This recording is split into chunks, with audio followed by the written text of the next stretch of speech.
Tom Brady was a guest on an episode that was taped recently of something called The Shop. Apparently that's LeBron James' Chatterbox show where they all pretend like they're in a barbershop and tell stories for the cameras. And that gave us food for thought here because HBO, the show that carries The Shop, their PR people sent out a sizzle reel to try to get people hyped up and engaged in this latest episode of The Shop. Now, the reason this came to my attention is because of something that was in the sizzle reel. And I took a piece of cheese, and I'm in the rat trap.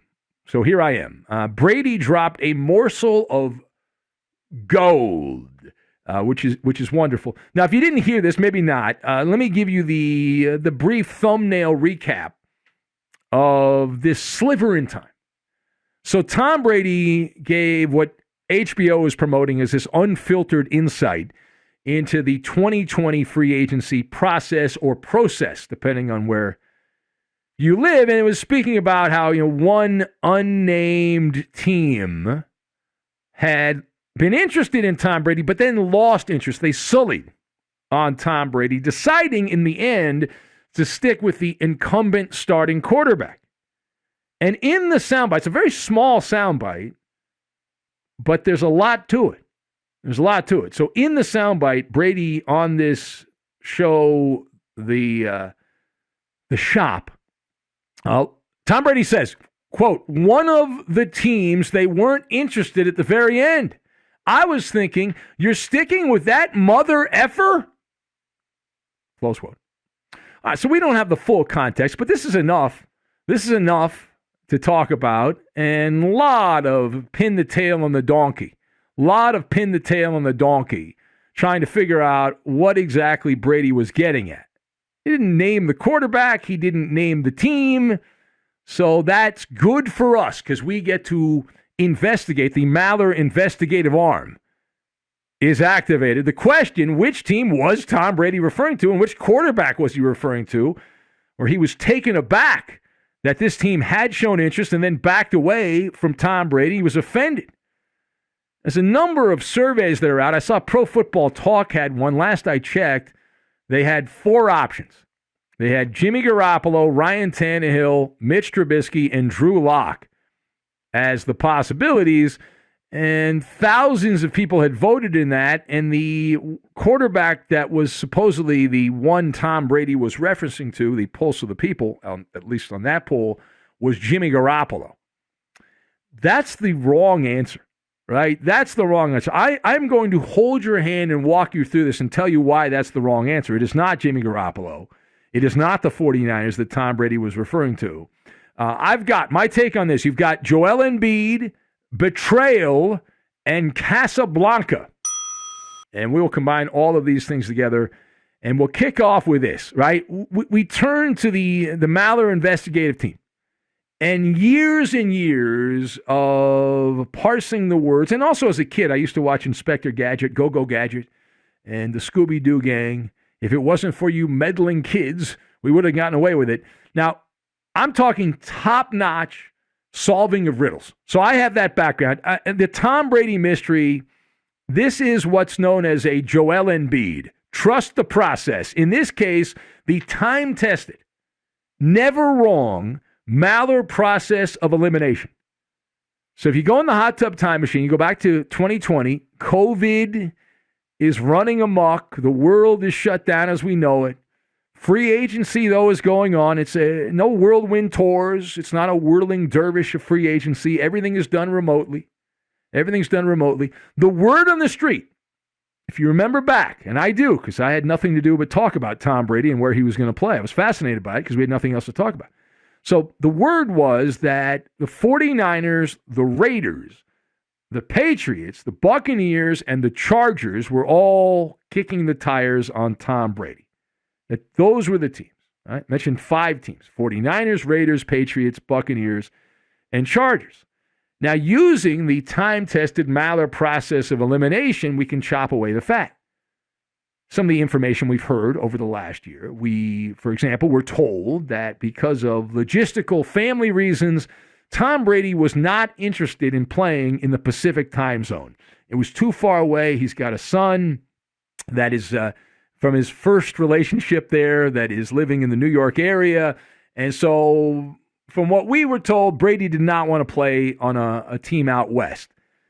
So he needed to be in the Eastern time zone for family reasons. There's also the ball and chain Giselle wanted to be in the Eastern time zone. So right away, using the MALLER process of elimination, if that report is accurate, we believe it to be true, then you can eliminate the 49ers, the Raiders, and the Chargers. It doesn't matter if Tom Brady wanted to play for those teams. It was not a possibility based on location. So what do we have left?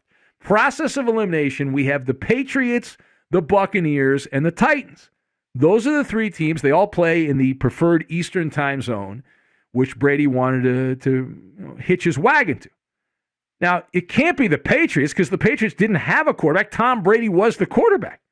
It's not like Tom Brady could say, why did they stick to that MFer? He was the MFer. So eliminate the Patriots. They were left scrambling for a broken down Cam Newton. It's not Tampa Bay. They won the Tom Brady sweepstakes. So by the process of elimination, Tom Brady is referring to the Tennessee Titans. Ding, ding, ding, ding, ding, ding, ding. That's the answer. Tennessee. You're the only 10 I see. Now, furthermore, Tom Brady bills himself. This is the thing I got a kick out of. Because Tom Brady likes to promote himself and billboard himself as a football Gandhi. How many times have we heard Tom Brady over the years, mostly with the Patriots, but even last year in Tampa? I'm just a positive person. Anytime he gets asked an awkward, loaded question, Tom Brady's knee-jerk, boilerplate response is, I'm just a positive person, like Gandhi. Right? He said that countless times over the years. It's all about human kindness instead of personal achievement, personal gain, just like Gandhi. No room for negativity. And yet, here we are, Tom Brady taking a passive-aggressive shot at a contemporary quarterback for a LeBron James TV show. He's not Gandhi all of a sudden when he's got a camera in front of him and he's on TV at the shop, the barber shop. To me, this is an open and shut case, though. It's Tennessee. It's nobody else. I've done the process of elimination. Tom Brady was as mad as a hornet that the Tennessee Titans picked Ryan Tannehill. All those years of Tannehill stinking up the joint in Miami and Tom Brady being in the same division, watching Tannehill take rides on the Vomit Comet, and he's like, wait a minute. Wait, you wanted that guy instead of me? There's no ifs, ands, or buts about it. TB12 was baffled that the Titans would ride or die with the flawed Ryan Tannehill and tapped out on TB12. That is a blow to the ego. It is a betrayal of trust. And not just Ryan Tannehill, but Mike Vrabel, who's heading in now to his fourth season as coach in Tennessee, a former teammate of Tom Brady, disloyal, to be turned down by an expat. That is a kick in the shins. That is a kick in the testicles. It is a violation of trust. 8 seasons. Vrabel was a linebacker for the Patriots and teammates with Tom Brady there. 3 Super Bowls and all the awards and accolades that Vrabel picked up. And he chose to go with Ryan Tannehill over Tom Brady, assuming he had final say on that. All right, last thing here. So the way Tom Brady responded in the clip, and we'll see when the full episode ends up. I've not seen the full episode. I probably won't watch it. Maybe I'll see the clip where Brady talks about this. But the way Tom Brady answered is a strong indicator that Tampa was not the number one option. Right? That was the backup plan. That was his plan B. It worked out pretty well. However, when you take 3 steps back, it makes sense. Right? He wanted to play in Tennessee. Tom Brady is a social butterfly.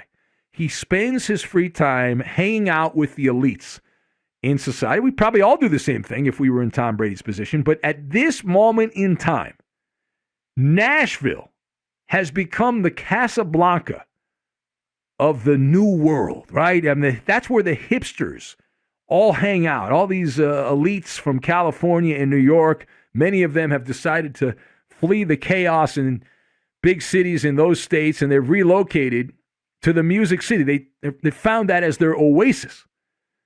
If only the Titans had signed off and Mike Vrabel and the management and given cowboy boots and country music and frolicking nightlife to Tom Brady, he would have been hanging out with all those transplanted captains of industry, schmoozing with Giselle and hanging out, having a grand old time at the socialite ball. Oh, my God. And Tom would have been the belle of the ball with all those tycoons and the aristocrats.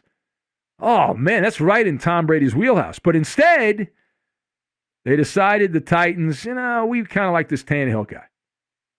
It would have been perfect because he would have been in the same conference with the Patriots, would have had a better opportunity to haunt Bill Belichick without having to win the Super Bowl, which he ended up doing anyway. But instead, Tom Brady, he gives up life with the luminaries in Nashville and has to settle for playing in Tampa, which is known as God's waiting room.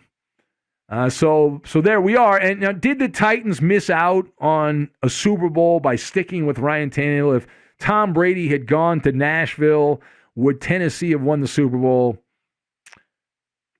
Probably not. I'm going to go no on that. The Titans' defense was not very good. The Buccaneers had a top-notch defense by the end of the season. Tennessee did not have a top-notch defense at all. But based on what did happen, that's all idle speculation. Based on what happened, it is a legitimate second guess because the Buccaneers did win. The Titans were a one-and-done. They lost in their lone playoff game against Baltimore. And Ryan Tannehill, who had really good regular season numbers, better regular season player in several categories than Tom Brady, but in that playoff game, he had a passer rating of 83 and just 165 yards passing for Ryan Tannehill as he went belly up for Ryan Tannehill in that playoff game for sure.